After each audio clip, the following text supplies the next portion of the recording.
Hello students, unique academic lecture series में आपका स्वागत है। उम्मीद करता हूँ आप सब अच्छे होंगे, कोरोना से सुरक्षित होंगे। अपना ध्यान रखिए, थोड़ा बच के रहिए और सारी प्रिकॉशंस अच्छे से लीजिए। देखिए, आज हम स्टार्ट कर रहे हैं अपनी नेक्स्ट लेक्चर में। डायमेंशन एनालिसिस हमने पहले कर लिया था, डायमेंशन फॉर्मूले कैसे लिखे जाते हैं। आज के लेक्चर में हम करेंगे कि एक सिस्टम ऑफ यूनिट से दूसरे सिस्टम ऑफ यूनिट में किसी क्वांटिटी को हमें कैसे बदलना है, कैसे उसकी यूनिट को चेंज करना है। ठीक है, तो ये सब हम पढ़ेंगे और उम्मीद करता हूँ आप सिंसियरली अपने सारे लेक्चर्स देख रहे होंगे। कोई प्रॉब्लम आती है तो आप हमें बताइए। इनफैक्ट थोड़ा इरेगुलर हो जाते हैं हम किसी कारण से, कई बार हो जाते हैं, कई रीजन्स हम थोड़े बिजी हो जाते हैं, बट फिर भी जितने लेक्चर्स मैं डाल रहा हूँ उसको सिंसियरली पढ़िए, आप देखिए। कोई प्रॉब्लम आए तो कमेंट कीजिए, हमारे व्हाट्सएप चैनल से जुड़िए 9896570792 ग्रुप से जुड़ सकते हैं आप स्टडी मटेरियल के लिए। ठीक है, और एक मैं आपको एक अच्छी बात बताना चाहूँगा। देखो स्टूडेंट्स, आज के टाइम पे आपके ऊपर कोई स्कूल का प्रेशर नहीं है, कोई पेरेंट्स का भी ज़्यादा प्रेशर नहीं है। आपके पास थोड़ा सा काम होता है करने का, उसको मैनेज करके अच्छे से करिए, अपनी जिम्मेदारी समझ के। 10th से 11th क्लास में आप आए हैं, साइंस स्ट्रीम आप ले रहे हैं, तो आपके ऊपर जिम्मेदारी है, आपको ज़्यादा पढ़ने की ज़रूरत है। आप कम से कम उतना तो ज़रूर पढ़िए जितना आपके लिए आसानी से अवेलेबल हो पा रहा है हमारी तरफ से। ठीक है, फिजिक्स के, केमिस्ट्री के धीरे धीरे जितने भी लेक्चर्स हम डाल रहे हैं उनको अच्छे से पढ़िए। कोई प्रॉब्लम आए तो पूछिए। सिंसियरली आपका काम है, आपको दिखाना नहीं है, आपको कुछ बनना है, आपका कोई टारगेट है, उस टारगेट को अचीव करना है, इसलिए आप पढ़ेंगे। ठीक है, तो दिखावे से दूर होकर सिंसियर एफर्ट डालने हैं, अच्छे से पढ़ाई करनी है। कोई प्रॉब्लम आए तो आप मेरे से देखिए। कन्वर्जन का मतलब होता है एक सिस्टम से दूसरे में बदलना, कन्वर्ट करना, बदलना। जैसे कि आपने एक सिंपल सा एग्जांपल, 1 मीटर को सेंटीमीटर में बदलना है ना, तो आपने याद कर रखा होगा 1 मीटर में 100 सेंटीमीटर। 1 किलोमीटर को अगर मीटर में बदलना है तो 1000 मीटर होते हैं 1 किलोमीटर में। 1 किलोग्राम को ग्राम में बदलना है तो हमें पता है 1000 ग्राम होते हैं। ठीक है, तो ये जो सिंपल सी चीज़ें हैं, जो केवल एक ही प्रकार की क्वांटिटी है, जो एक ही प्रकार की या तो मास है या लेंथ है या टाइम है, उसमें तो आसानी से कन्वर्ट किया जा सकता है। लेकिन अब आप एक बात समझिए, मान लीजिए हमारे पास एक क्वांटिटी है जिसमें लेंथ भी है और टाइम भी है। स्पीड की बात करें, लेंथ बटे टाइम, यानी कि वो किलोमीटर प्रति घंटा में भी मापते हैं हम और मीटर प्रति सेकंड में भी मापते हैं, है ना, क्योंकि इसमें लेंथ भी है और टाइम भी है। तो किलोमीटर प्रति घंटा को हम मीटर प्रति सेकंड में कैसे चेंज करेंगे? How will you convert 1 kilometre per hour to 1 metre per second? तो उसके लिए हमें लेंथ के लिए किलोमीटर को मीटर में बदलेंगे तो 1000 रखना पड़ेगा वहां पर, और घंटे को सेकंड में बदलेंगे तो 3600 सेकंड होती हैं। ये सब लिखना पड़ेगा अपने को। तो इसको लिखने का एक आसान तरीका, एक तरीका है, वो हम आज पढ़ेंगे कि कैसे अगर मास भी हो किसी क्वांटिटी में, लेंथ भी हो और टाइम भी हो, तीनों का मिक्स हो, और उसको फिर हम एक यूनिट से, एक सिस्टम से दूसरे सिस्टम में, सिस्टम का मतलब हमने पढ़ा था MKS system, CGS system, FPS system, ठीक है, अलग अलग सिस्टम्स थे। तो एक सिस्टम से दूसरे सिस्टम में हम कैसे चेंज करेंगे, उस कन्वर्जन के फॉर्मूले अब हम यहाँ पर पढ़ेंगे। देखिए कैसे। मान लीजिए हमारी क्वांटिटी है Q, जिसकी यूनिट है U1 एक सिस्टम में और उसकी वैल्यू है N1। ठीक है, जैसे कि 50 किलोमीटर प्रति घंटा, तो 50 तो हो गया है N1 और U1 हो गया किलोमीटर प्रति घंटा, यानी कि एक सिस्टम में उसकी यूनिट। दूसरा N2 U2 है उसकी दूसरे सिस्टम में यूनिट, और N2 क्या है, उसकी वैल्यू जो निकलेगी कि 50 किलोमीटर प्रति घंटा में कितने मीटर प्रति सेकंड होंगे। तो देखिए कैसे निकालेंगे इसको। N1 U1 वैल्यू तो सेम ही होगी, क्योंकि हम उसी वैल्यू को चेंज कर रहे हैं दूसरे सिस्टम में। बस मैं चाहे 1 मीटर कहूँ या 100 सेंटीमीटर कहूँ, बात तो उतनी ही है, यानी कि वैल्यू तो सेम ही है। तो अब देखिए N1 upon U1 is equal to N2 into U2। तो U2 को मैं इधर ला सकता हूँ भाई, क्योंकि हमें निकालना है ये कितना, ये वैल्यू कितनी। तो N1 U1 बटे U2 is equal to N2 हम ऐसे लिख सकते हैं। और यूनिट को कैसे यूनिट को कैसे लिखा जाता है? M की पावर A, L की पावर B और T की पावर C। कुछ भी हो सकता है, M 0 भी हो सकता है, A इसकी पावर 0 भी हो सकती है, 1 भी हो सकती है, कुछ भी हो सकता है। हमने मान लिया A B C इस टाइप से। U2, और क्योंकि ये 1 है ना, तो M1 L1 और T1। अब U2, अब ध्यान रहे क्योंकि एक ही प्रकार की फिजिकल क्वांटिटी है तो उसमें मास भी उसी तरीके से होगा, लेंथ भी उसी तरीके से होगी, टाइम भी उसी तरीके से होगा, बस उनकी वैल्यूज अलग होंगी। जैसे कि मैं मान लूँ अगर मैं मीटर की बात करता हूँ या सेंटीमीटर की बात करता हूँ तो दोनों के लिए फॉर्मूला तो L1 का ही रहेगा ना, L की पावर 1, L की पावर 1, ये यहाँ पर 1, ये यहाँ पर 2, क्योंकि ये बड़ी यूनिट है, ये छोटी यूनिट है। ठीक है, तो अब आप देखिए दूसरे सिस्टम में भी डायमेंशन तो सेम ही रहेगी ना। अब भाई अगर हम बात करें वेलोसिटी की तो वेलोसिटी की डायमेंशन तो सेम ही रहेगी ना, L1t-1, बस वो वैल्यूज में अलग अलग हो सकती हैं अलग अलग सिस्टम्स में। तो हम मान लेते हैं m2 की पावर a, इधर L2 मान लिया उसकी पावर b और t2 मान लिया उसकी पावर c। ठीक है, क्योंकि मास, लेंथ और टाइम की पावर्स तो सेम ही रहेंगी, उनकी वैल्यूज में फर्क आता है जब एक सिस्टम से दूसरे सिस्टम में हम जाते हैं। जैसे लेंथ अगर हम बात करें यहाँ पर मीटर है और यहाँ पर सेंटीमीटर है तो उसकी वैल्यू अलग अलग होगी। मीटर के लिए यहाँ पर हम 1 रखेंगे और सेंटीमीटर के यहाँ पर वैल्यू हम क्या लिखेंगे, सेंटीमीटर में 100 सेंटीमीटर लिखी जाएगी। तो देखिए इसी चीज़ को आगे बढ़ाते हुए हम क्या लिखते हैं, N2 = N1 × U1 का मतलब है M1 की पावर A, L1 की पावर B और T1 की power C divide by M2 की पावर A, L2 की पावर B और T2 की पावर C। देखो आपको देखने में ये थोड़ा अजीब सा लग रहा है, हम जल्दी से इसको कंप्लीट करके 2 एग्जाम्पल करेंगे, उन एग्जाम्पल से आपको बिल्कुल क्लियर हो जाएगा मैं क्या कहना चाह रहा हूँ, और फिर एक तो एग्जाम्पल आपको भी मैं बताऊँगा करना है घर से।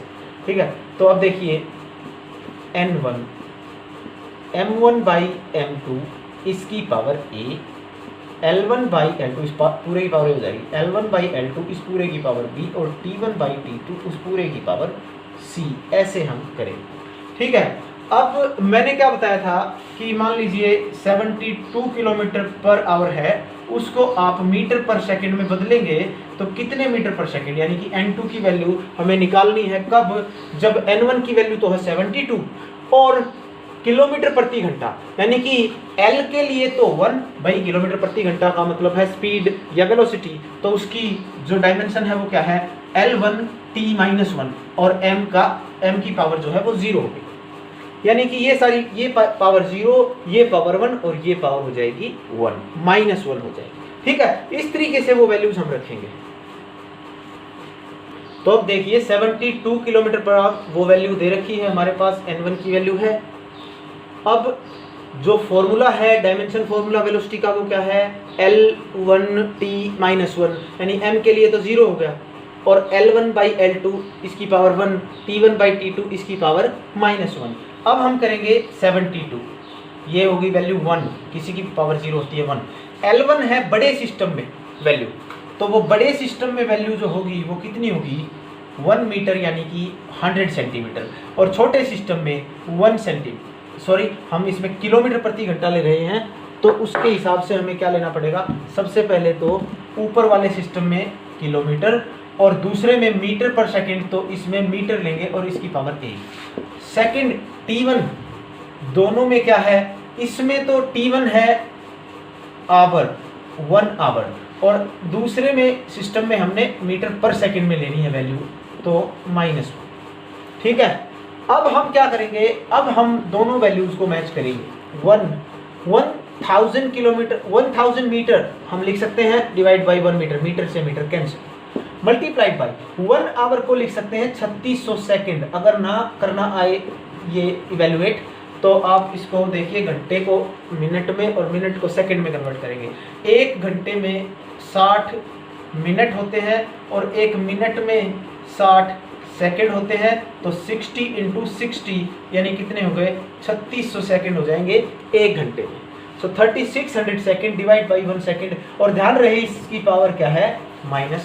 -1 का मतलब ये वैल्यू पलट दी जाएगी, पलट दें, क्योंकि -1 का मतलब क्या होता है, नीचे वाली ऊपर, ऊपर वाली नीचे, तो वैल्यू क्या हो जाएगी 72 × 1000, क्योंकि मीटर से मीटर कैंसिल, सेकंड से सेकंड कैंसिल, ये हो गया 1/3600। और वैल्यू जब हम काटेंगे यहाँ से 2 0 और 36 से 2 यानी कि 20 वैल्यू आ गई। इसका मतलब क्या हुआ, इसका ये मतलब हुआ कि 72 किलोमीटर प्रति घंटा को अगर हम मीटर प्रति सेकंड में कन्वर्ट करते हैं तो वो वैल्यू आएगी 20, यानी 20 मीटर पर सेकंड कहें या 72 किलोमीटर प्रति घंटा कहें, बात एक ही है। यानी एक बड़े सिस्टम से हमने छोटे सिस्टम में वैल्यू को पुट कर दिया, उसको इवेल्युएट कर दिया। ठीक है, अब एक और एग्जांपल लेते हैं, ये सबसे कॉमन एग्जांपल है। 1 न्यूटन को डाइन में कन्वर्ट कीजिए। न्यूटन सबसे पहली बात है फोर्स की यूनिट है और डाइन्स उसकी सीजीएस यूनिट है। ठीक है, 1 न्यूटन में कितने डाइन होते हैं, यानी कि ये है एक एसआई सिस्टम में यूनिट या एमकेएस में, और ये है सीजीएस सिस्टम में यूनिट। मैंने आपको बताया था N1 U1 is equal to N2 U2। हमें पता है 1 न्यूटन, न्यूटन का मतलब है फोर्स, फोर्स का मतलब है M1 L1 एंड T-2 ये value, and divide by N2 हमें निकालना है। और U2 का मतलब क्या है, फोर्स की ही डायमेंशन फॉर्मूला लगाएंगे हम यहाँ पर, लेकिन दूसरे सिस्टम में। तो इसको अगर हमने M1 L1 T1 ऐसे किया है तो इस तरीके से इसको हम M21 L21 और T2-2 ऐसे करेंगे। आपको मैंने बताया था फोर्स का डायमेंशन फॉर्मूला आपको याद रखना है, नहीं याद है तो मैं फिर से बता देता हूँ। मास इनटू एक्सेलेरेशन, मास के लिए M1 और एक्सेलेरेशन के लिए L1 T-2 होता है। एक्सेलेरेशन का नहीं आए तो वेलोसिटी बटे टाइम कर दो, वेलोसिटी का नहीं आए तो डिस्प्लेसमेंट बटे टाइम कर दो। इस तरीके से हम इसको क्रमबद्ध तरीके से लगातार खोल के देख सकते हैं। ये वैल्यू N2 है और यहाँ पर हम लिखेंगे N2 is equal to M1 by M2 इस सारे की पावर 1, L1 बाई L2 इस सारे की पावर 1 ही होगी, और T1 बाई T2 इस सारे की पावर होगी -2। अब हमें पता है MKS में और CGS में किसकी वैल्यू क्या होती है। अगर हम बात करें MKS सिस्टम में मास क्या होता है किलोग्राम में, CGS में 1 ग्राम में, इसकी पावर 1।